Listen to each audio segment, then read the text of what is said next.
This is the start of our walk. We are at the car park at 40 Hall, and the whole walk is about 1.5 miles and is wheelchair accessible for the whole of that length. We're almost at the end of the first little wood, and this distorted hawthorn used to be part of a laid hedge, which is why it's this shape, but it's grown out of that and become a mature tree. The dead tree in the background, we call it a stag antler tree because the dead branches look rather like the antlers of a stag. We leave it where it is because it's a useful habitat for insects, woodpeckers, and we do cut off some of the branches because they could be a danger. Right, this is where Jan and Mike and myself, we're going to turn left, following the Greenway along Turkey Brook. So many different little wild flowers here. Herb Robert, euphorbia, stinging nettles of course, plantain, I can see dandelion heads, and this one here is Jack by the hedge.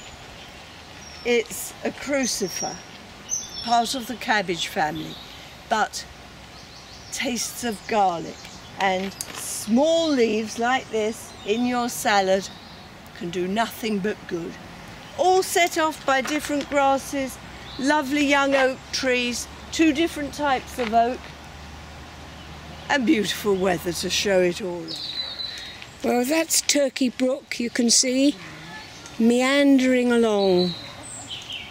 Very beautiful. The oak tree is a champion oak, so called because it's grown naturally without any competition, and the seedlings in front of it are small oak trees which will grow up to be mature oaks in due course. Why don't you walk up to it and then we can see how big it is? No? Okay.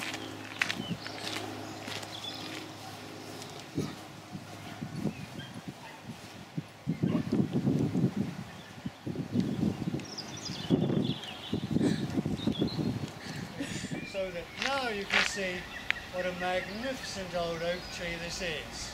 This is such a beautiful picture. There's mistletoe at the top of the tree, hawthorn, and of course cow parsley. Now, people say that the mistletoe will kill the tree, but I don't think it has. This is a walk for all seasons, because if you come here before the May tree, the hawthorn, is out in leaf and blossom, all you see is the mistletoe. There is so much on this tree. It's now the middle of May, and you can see the sycamore is now in flower and with seeds developing. Eventually they will become those little propeller seeds that go gyrating down to the earth. Well, these are rhododendron. They are, of course, very pretty, but unfortunately there's nothing growing underneath those rhododendron plants, which means that no other native plants can grow. Also, rhododendron sap and pollen is poisonous to insects, so it's quite a dangerous plant. It's imported from eastern countries. China, I think. China perhaps, I suppose, yes. And really, we ought to eradicate it as much as possible.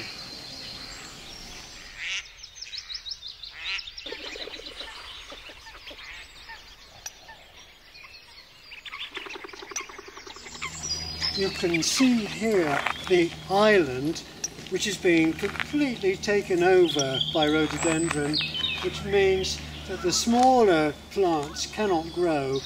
The only plants that are growing are the mature trees who can get their heads above the rhododendron undergrowth.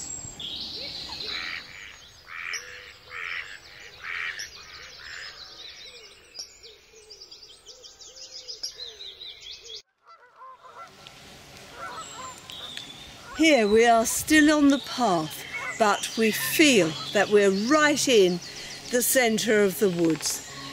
Dappled shade, water on both sides, ferns, and as we look out to the meadow in the sun, sheep with lambs, a picture.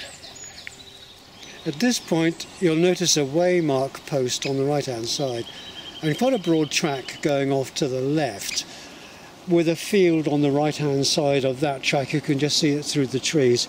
That track goes back to Forty Hall, but it's not wheelchair friendly, so we ignore that and keep going straight ahead along the main trail. We are now coming up to a small wooden bridge over a ditch, and straight ahead there is a signpost. To the right it shows it goes to Whiteweb's Lane, and to the left to Clay Hill, and it's the left-hand Clay Hill track that we continue along.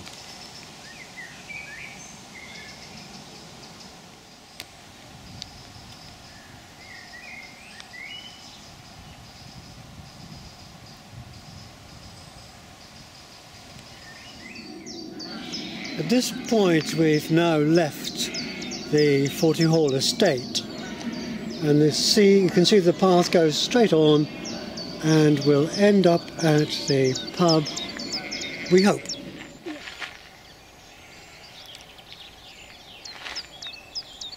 Well, the path at this point is very windy because it's following the windings of Turkey Brook, which is just there.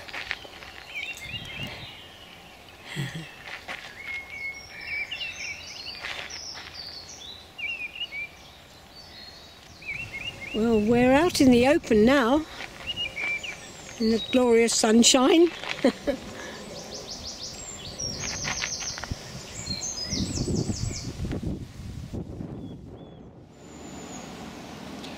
This is where the track rises for a short distance uphill, and there are crossing paths from the right and from the left.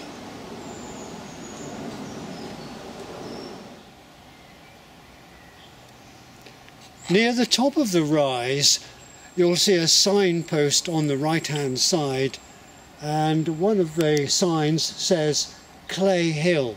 That's the one we follow.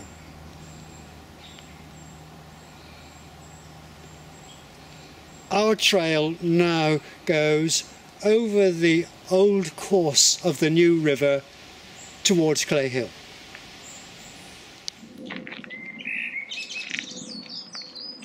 Is that a blackbird, Mike? Yes, it is. There up ahead is the main road. I think that's Clay Hill. This is the end of the path, and here we are at the Rose and Crown. So, cheers. Looking forward Yes. to a shandy. Oh right, now I'm going to have a beer.